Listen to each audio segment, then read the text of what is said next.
go back to the slides. Yeah, this one. So, okay, I just have like 10 minutes or 15 minutes to share you guys about, yes, you can have some equipment to enhance your air quality, water quality, or as just like Stan mentioned about, there should be like ESG supervised system afterwards for each corporation, enterprise, or developer, because they need to supervise the performance of ESG of their asset portfolio or real estate portfolio. So okay, so like JGB Smart Property, we are doing we are a cloud system to supervise some issue of your asset. Of course, in our company, we supervise your rental status and the tenant status. With some cloud system and the IoT system could help to reduce carbon emission and to increase the efficiency. So we are, like our software company is one of the tools to help the landlord or investor to reach the goal and the standard of the ESG. And the standard company will be the consultant to teach you or to guide you how to make a lot of collection of some equipment here, improve something of the water, improve something of the air, improve something of the software, then you can improve your efficiency to reach the goal, reach the score there. So yeah, so this is our like a different role of this chain. Okay, so let me move here. So my issue will be how can protect assist real estate industry for ESG. So what I say like software. So for example, when we talk about ESG is the environment. So for example, like of course if you the company or I would say the landlords, they use some software company, software system, more efficiency. So something that you can, first of all, you reduce the carbon emission from transportation, we say from traffic for your employee. So then you help your organization to reach a higher goal in your ESG report. Okay, secondly, you use like e-signature or like e-online signing. You can decrease the wastage of the paper. Yeah. So of course, these two like topic and the issue, you can utilize the software tool to reach it. Okay. So and the second, we talk about the S, the social responsibility. So first of all, when your organization, we say like maybe you're going to be the role of a landlord, or you will going to be the investor or the tenants of the building. If you take some smart system or more efficiency system, then like JGB and other system, a lot of system you can use, and then you can increase the productivity of each employee. Okay, and secondly, you can take care of employees' health, reduce the chance and opportunity during the transportation of an accident. This is a social responsibility. Okay, so and secondly, okay, so we talk about G. We say the governments like the company governments and company corporate management. So increase the efficiency in the organization.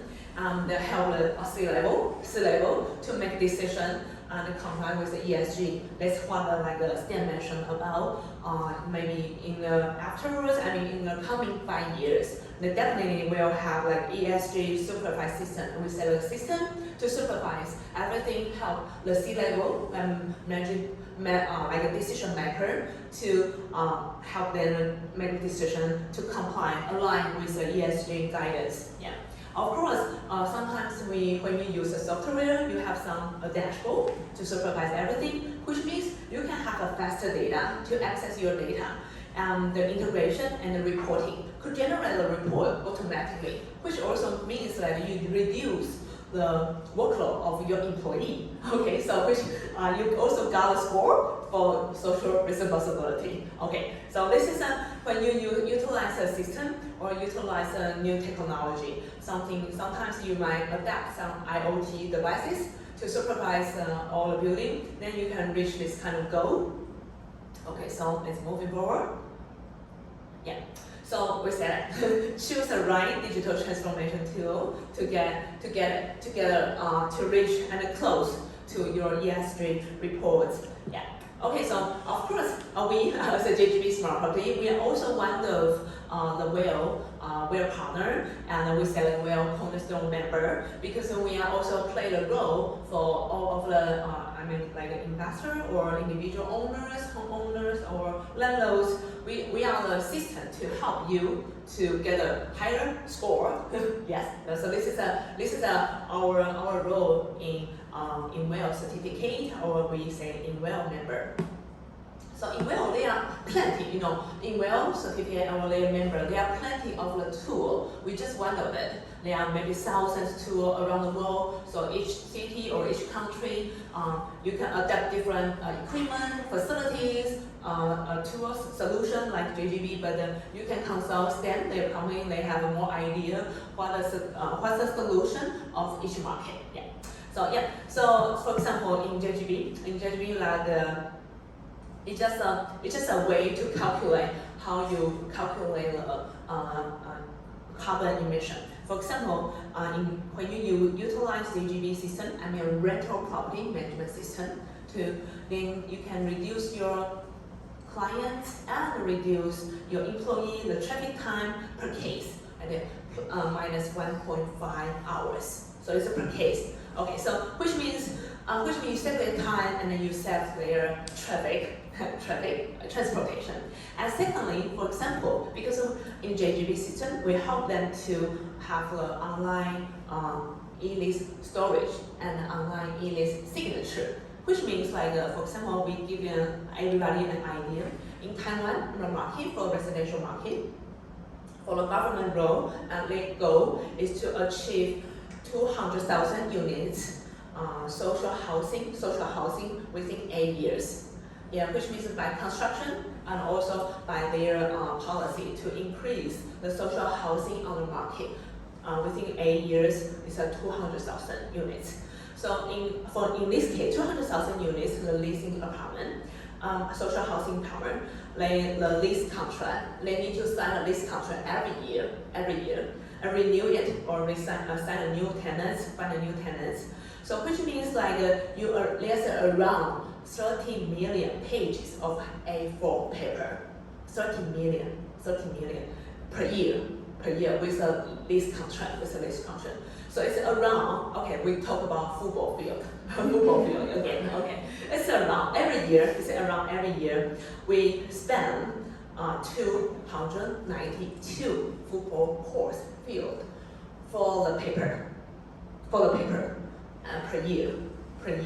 For the lease contract, only the lease contract. So which means then we can understand how we waste the paper. Yeah. So we believe in the coming next 5 years, e-paper and e-signature online lease contract for most of the landlords or most of the tenants is compulsory.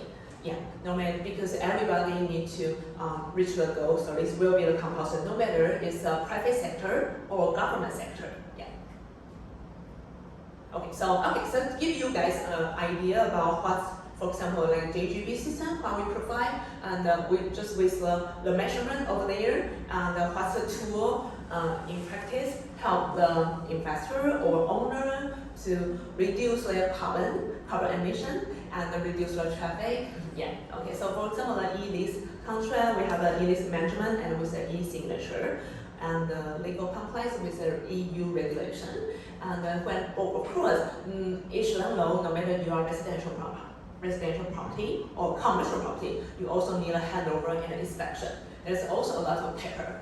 And so we make it record online, so make everybody get the data, access the data with more efficient way. And of course, here are smart IoT devices.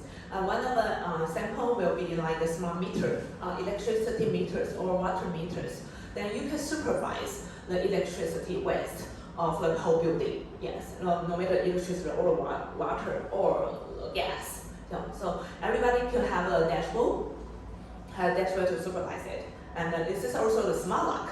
And when we talk about smart lock, it's easier for you to remote control the access. Then your employee no need to go to take a visit, take a client to take a visit. The client could go visit directly, and then remote control access for them.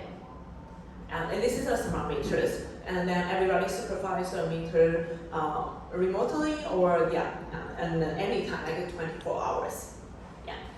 Here's like a dashboard, and dashboard here in our JGB, because we are rental property management system, so we supervise like rental collection, and the occupancy rate to make your property more efficiently occupied. And there is also like an auto reminder notice for the tenants and also for the landlord side, and which means like it can help each party to reduce communication costs, something. That's it. So this is a JGB Smart Property. Okay, so JGB Smart Property in this role is implement. It's a tool. And Stan represents the consultant company, teach you how to utilize the tool. And Erin teach you guys and share with you guys how is be a compulsory issue you need to pass. Okay, no matter you're going to be a tenant or you're going to be a landlord or an owner. And Richard, I sent them to share about how where is the standard, how's the standard, how's the measurement, how's the guideline we can reach, and make it more practical, precisely of each category. Okay. So now it's going to our Q&A section. Okay. So I will be the first one to have the Q&A. Okay. So we have we have around like 10 minutes or 15 minutes. Everybody, no matter you are online or in the classroom, if you are online, could you please leave a message in the chat room? And then watching will help us to collect the question. And if you are in the classroom, please raise your hand. Okay. And I'm the first one to raise my hand. So the first question. Okay. The first question I will have Erin. You're my first question. First question will say, Erin, would you please share about we learn about is kind of more pressure from the tenants, right? Because a lot of tenants, they are corporation, they need to submit, especially when they are listed company, they need to submit the ESG report every year. They will prepare them. So when that time, they need to collect all the information about the environment of the building, office building. So do you have any idea, is there any case the tenants was forced to be moved out from a specific building to another building? Is there any case? As I know, they are built in Taiwan, and also I have experience from our friends. They have worked for the insurance company. They own the property in EU, in Europe. They're also under high pressure because the tenants ask about this. So the pressure, I believe, most originally from the tenants, especially for the global or big company, Fortune 500 something. So this is the first question for Erin this moment. I will have a second question for Stan.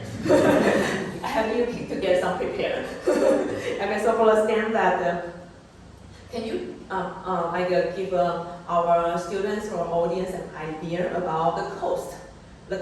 Because I understand that Erin shared about if you enhance your property with a green standard or ESG standard, it seems like you have a premium of a rental, right?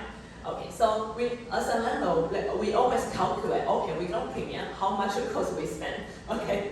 So maybe give us an idea, maybe not specific amount, but give an idea of the scale, maybe the project, how big is the project, maybe how much they should spend to increase their equipment, something. So this is the cost, okay?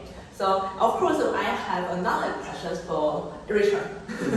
Okay. So for Richard, would you please because Taiwan, everyone now understand we are not how can I say, our city is really historical in terms of the building. Okay, in terms of building, and as Erin just mentioned, it's not easy for us to get urban regeneration efficiently because we have a lot of strata building, a lot of individual owner, in the building, so it's not easy to make it more efficient like Shenzhen.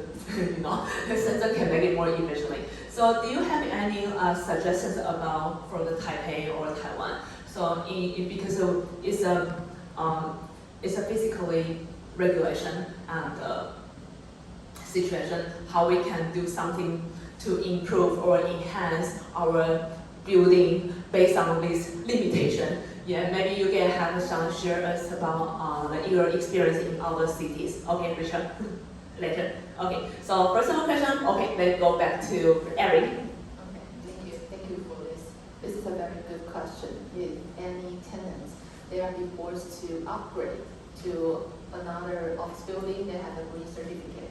Of course, there are several cases.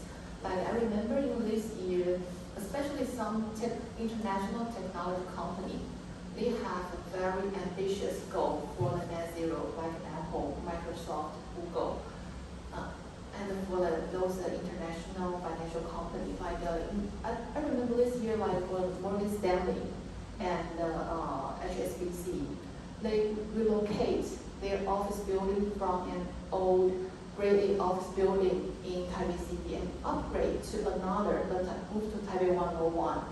The office building, they have two different green office building certificates. They just upgrade to that. I think the situation is getting more interesting now because now a lot of companies, they have a working from home hybrid work system. So that's mean for them, like in the past, they need a 1,000 square meter space, office space. But for now, they probably need 800 or 500. So for them, the same cost, the same budget, they have ability to upgrade to a better building. So that's why for those companies, even though those green certificate office building is so expensive, the rent is higher than the other building. Why they are upgrade to there? Is their business really good?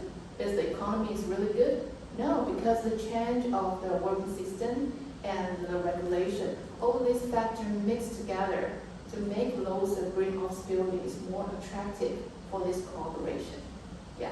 Thank you, Erin. Yeah, it's a real case. I also heard about like a Standard Chartered Bank, right? Yes. Yeah, because I heard that they moved from their original headquarters in Donghua. Yeah, this is also another interesting case. Yeah. Their new headquarters was developed. The landlord is an insurance company. In the beginning, the insurance company just want to apply for the entry level of the green office building. And after they find this tenant, is a big international financial company. They want to occupy the whole building. And right now, they got two different certificates. The landlord help them to upgrade, get the certificate. And we also need to remember that in the future, your tenant not only ask you, do you have any green certificate? They want to know the electricity bill in this building. Because according to the ESG report, they are not going to take, are you going to have the certificate? They want to know the real carbon you generate. So that's another step from the tenant. They probably will ask the landlord to give up all the data they need, I guess. Yeah, I think in Taiwan, Erin mentioned that before this year, maybe it's not a significant issue, but I think it's 2 years, especially after COVID-19, it's going to be a significant issue for most of the landlord and the tenants, especially when layer is a grade A office, there's the first one to under this pressure. Because we already heard a lot of international corporate, they move their headquarters to another building. The only reason is because of green building certificate is not sufficient and not enough support their ESG report globalization. Yes, I mean globally. So this is a real case. Yeah, it's happening. Yeah, and it's ongoing. Okay, so thank you, Erin. So maybe when it's time for a stand, would you please share about some how as an investor, I have met a landlord in from Dazhi. They actually their case is a new shopping mall there. Actually, they just completed around these two, open their shopping mall within these 2 years. And actually, they have already done almost everything sufficient to get a score or get a certificate of green building or get a WELL. But however, they didn't, because they didn't know that like 2 years ago, they didn't know need to get this kind of certificate. So, and now they need to think about, okay, how much cost I need to improve. So would you please share some of your experience? Okay. So I think I know the vendor you just mentioned. Yeah. And I can share the information that the vendor now they have around 3. As I know, they have the 3 new office building. Then all the 3 office building now will aim to certify highly as well. So I think they already know the trend now. Yeah. So in the first, I want to share the numbers first, the secret number, and I think you will Write it down. Yeah. And I can divide it into 3 situations: the whole new buildings, and the other is only the interior fit out. Yeah, and the final one is the existing building renovation. Yeah, so if we apply the certification process in the beginning, like in the conceptual design phase, then usually the additional construction cost for the sustainable building is around 2% to 5% only. Yeah, for the whole building. Yeah, and if we go to the interior fit out, the additional construction cost may rise around 8 to 10%. This guy higher. Yeah. And for the existing building, it's case by case, because some of the existing building they already have a good design, like the Taipei 101. They also get the lead operation and the maintenance version. It's for the existing building. Yeah, and so it's case by case. Yeah, and most of the additional costs goes to the equipment. Like in a sustainable building, we need the fresh air handling unit, or we need the filters to filter the PM 2.5, and maybe we need more healthy lighting fixtures. Yeah, so all of this nearly 80% goes to the MEP equipment. Yeah, and also the material. Thank you, Stan. It's really helpful. Yeah. So we can say that for most of the investor or owner levels, don't be afraid, okay? Yeah, just like a medical treatment, take it earlier, then you get a lower cost. Okay. Yes. Okay. So now maybe Richard, would you like to share about your experience about maybe different city, or maybe you have some insight or Taipei, because we have so many like old building. Yeah. So yeah. Yes. Thank you for the question. I think I want to re-emphasize that, for sustainability movement, it's not just about the planet, but it's also about the people. So with WELL, we're trying to move everyone's focus from building to people, since we are talking about, healthy building movement. And so the other thing is, when we talk about any building certification, people tend to think, one project by one project, and now we are moving people's focus from a single building or single space to organizational level. So whenever an organization that decide to engage with WELL, they need to come up with a strategy for all their employees. Otherwise, it used to be, at a company, they usually go for their headquarters or their landmark building for WELL certification. But that means you're only looking after people inside a particular building. And we don't want that, because that's kind of unfair to your employees who are not working in that building. So that's why we come up with a program called WELL at Scale. And WELL at Scale is also developed to tackle existing buildings. So any organization, whatever asset they have, the existing ones, they can very easily apply for the WEA scale to look after all the assets and then look after the people. Because I think probably in the US and in Europe, where green building certification is relatively mature already, and more enterprises have already got higher grade in ESG, they all realize, more and more enterprises, they start to realize investing in people is, as important as taking care of the energy and water consumption. So, they will start to talk about human and social capital measures like, what I presented today. And I understand in Taiwan, green building or energy saving, water saving is still a major issue. So it's understandable that people are looking at this issue right now, low carbon, zero carbon, but sooner or later, enterprises in Taiwan or existing buildings in Taiwan, you will come to, take the charge of, occupants' health and well-being. And so what I'm sharing today is, probably slightly more advanced in the Taiwan industry. But the good news is, like what Stan just mentioned, Taipei 101 and some other, pioneering enterprises in Taiwan, they are already engaged with WELL. They are trying to see, how well they can do with this new type of healthy building certification system.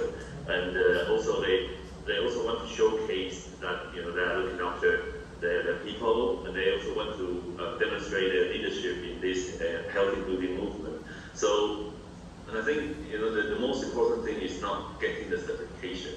We understand from a lot of these companies who are tackling WELL right now, they, either want to mitigate the burnout level of their employees in the workspace, or they want to create a culture of belonging, or they want their employees to get back to business, get back to the normal workplace with competencies, or especially after this COVID-19 situation. Or I think most importantly for them is to win the war of talent by attracting young talents or retaining the best people inside the company already. I think when we talk about WELL, we're kind of shifting from the building level to people level, and also we're starting to get some of the ROI research from the academic institutions such as New York University or MIT, and also some industrial leaders like the Big Five, CGI, Shell, Salos, and also the financial sector, the Big Four, the EY, PwC. They all start to carry out some research on well-certified building and how they are affecting the value of, not only the value of asset, but also the employees' productivity or their work efficiency. You can very easily find these reports or information on the website, because some of the latest research just came out this year, and those are very interesting. Are you more interested than just the financial aspects? I think the people aspect is as important as the financial aspects, especially when we are talking about the ESG, because that's the really hot topic today. So I want to wrap up by saying sustainability or ESG doesn't equal to green. Green is only a part of it. You also need to look at the human side, the health, the well-being value, the aspects on the people. Then it's a more comprehensive solution, in terms of ESG or sustainability. This is the kind of trend or situation we see in the other part of the world, which I would really love to share with people in Taiwan or in this part of Asia. Thank you. Thank you, Rachel. Thank you. Yeah, it's true because because like a building and green is more easy to have a concrete idea. But when we talk about ESG, we also pay attention about the S, society responsibility, and the social responsibility, and the G, governance, and also the organization and the employee. So yeah, I appreciate Richard just mentioned and addressed it again that when we talk about ESG in real aspect, we are easy to focus on the building itself, but it's building, but as well as the people, as well as the people for the health. So yeah, thank you, Richard. Yeah, and of course today time is also to close to the end. I think maybe you have some questions from online or and offline. Just allow me to have Chang. Should we have a questions or should we maybe have a conclusion from your end? I think it's okay. We prefer questions over. So question. Yeah. Okay, so maybe give a chance for the classroom. Yeah. Actually, I have like two questions. The first question is about Erin talked about a lot of commercial buildings. But what I'm wondering is about the traditional industry. How can they reach ESG goal? Because for example, Kaohsiung is the second big city in Taiwan, but actually their main industry is about steel or the port kind of industry. In this case, they are very hard to reach the case that you talk about in Taipei because they are totally different. Yeah, so I was wondering, like for traditional industry or steel industry, or for example, the Kaohsiung, this kind of city, how can they reach the goal of ESG? This is the first question. And the second question is about, I have studied one case in Hsinchu. The company is Banmingtang. They have 3 or 2 cases named Busanchun, Ruoshan, and Shequ. And these 2 cases, their slogan is they want to create a mountain in the city. So in their area, they really create an artificial river in Busanchun and in Taichung. And in Hsinchu, they really use a lot of new I don't know how to say that, new things to build the buildings. Because I'm not a professional of that, so I don't know what kind of thing it is. But actually, I have visited there, and there are really a lot of green trees or the temperature inside the area is really lower than outside. And I was wondering because the first cases was sold in 5 years, the company guaranteed that they will responsible for the environment for 5 years. But after 5 years, the holders need to have their organization to lead to let the environment still keep working, things keep working. So in this case, I'm just wondering, well, is there any idea for that? Because a lot of greenhouses built maybe 10 or 20 years ago, but they find out that it's very hard and it costs a lot to pretend the situation. So I was wondering, for the second case, maybe you have any idea about that? You heard that? I just want to hear some professional idea. Thank you for the question. 2 questions. I think the first question maybe, not sure can Richard heard about the question because it's asking about an industrial park, especially when we talk about for example Kaohsiung. It's really difficult for them. The corporation, how could they make their manufacturer to align with ESG? So maybe Richard, do you have any idea? Because I know in China there's a lot of major cities, they have so many industrial park, traditional park or high-tech park. Maybe you have an idea or any case there? Yes.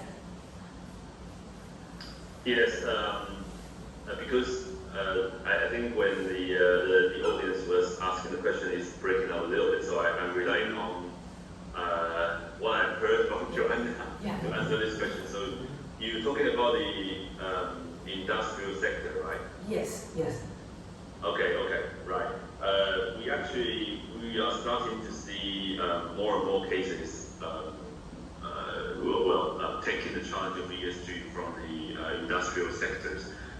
They could be factories or logistic companies, and it's quite interesting because normally, because they in comparison to a normal office building, an industrial building, they usually have very large area, footprint, but very little number of people.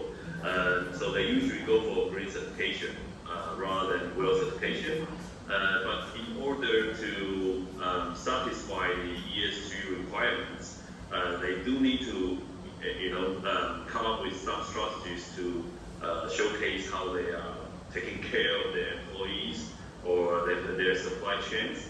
So we are starting, I can only say we are starting to see this trend, because if you are not engaging well enough with the ESG or the comprehensive sustainability solutions, then your investor or your bank, they may come up with some roadblocks for you, because for the investor or financial sector nowadays, if they want to invest in any project, especially industrial one, they don't just look at your financial performances.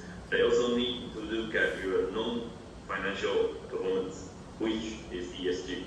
ESG is becoming a new benchmark or measuring tool to replace CSR, because CSR is relatively non-measurable.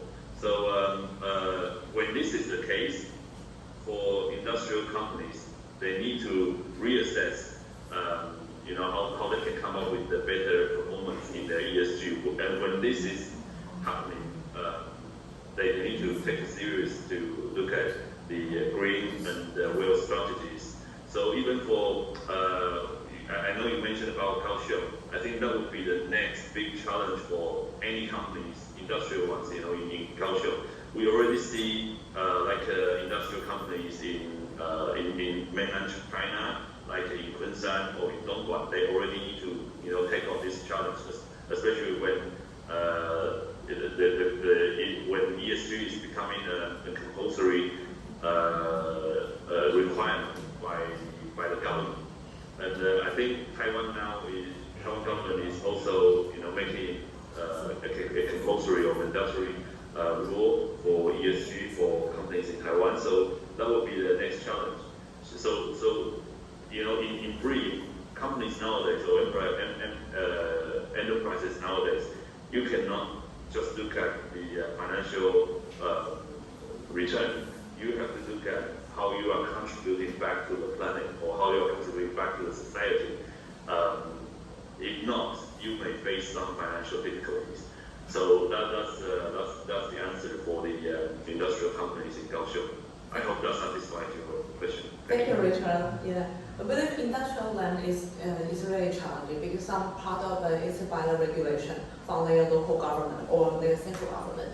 So it's about the regulation about the pollution. Even from my experience, there's a lot of manufacturer, they move out from China, specific city, because the manufacturer cannot reach the standard of local government. So I think industrial land is also one of the government policy as well as corporation. When we talk about corporation, it's more focused on, just Richard mentioned, more focused on their governments. When we say governments, it's their corporation governments. And then focus on manufacturing process. How to manufacture process more efficiently something. I think maybe in that terms, maybe it's not a main issue for factory real estate itself. Maybe you can make more effort for the S and the G to make a higher maker for the L corporation. Yeah, this is some idea I'm an experience sharing. So for the second questions, maybe I will have Stan to share some experience about how to according, maybe it's not in charge of a specific case like you mentioned, but you mentioned about how when they do some implement of the green building, how to maintain it, yeah, right? So maybe Stan has some case to share with us. Yeah, so not only the landlord, I know the Bangkok already. Also, yeah, we also have a meeting with Bangkok a few months ago, and because the philosophy of Bangkok is want to use the most natural way for their buildings and response to the surrounding environment. Yeah, but now they also find that the ESG change, so they want to know how to put their research results or their natural way into the ESG framework. Yeah. So for the I think it's about the maintenance and the operation of the building. Yeah, because sorry. Even we have a good design of the building, like we have a green building design or healthy building design. But if we don't have a good maintenance or operation in the future, then the function will disappear quickly. So like the WELL standard, many regulations in the WELL standard ask you to need to change your filters every season, and you need to test your water quality 1 year once. Yeah. So now I think everyone focus the operation now, and I think we can copy the concept. I forgot the name. The concept is from the manufacturing of the product. Now we have the circular economy concept that when I manufacture the product, I need to think about the death of the product. I need to think about how to recycle the product when I manufacture it. Yeah, I think this is the same concept for the building operation. So now we need to design the building, then we need to think about the operation and the usage in the future. Because in the past we only focus on how beautiful it is and how cheap it is. Yeah, but now now many clients are aware of the operation, so they may want to use more money to design more things to let their operation and maintenance in the future more fluent. Like they may use the smart building or the IoT technology. Thank you, Stan. Yeah, I think it's appreciable the questions for our classmates, and it's limited. and I believe, I hope everybody could have some insights or some feedbacks after today's program. Okay, so now I'm going to have a Chang to have maybe some conclusion of this workshop. And of course, we appreciate Professor Chang and Professor Tony Yo for this section. Yeah, to gather all of us together to share this issue regarding the ESG in practice for real estate. So, okay, so it's time for Chang.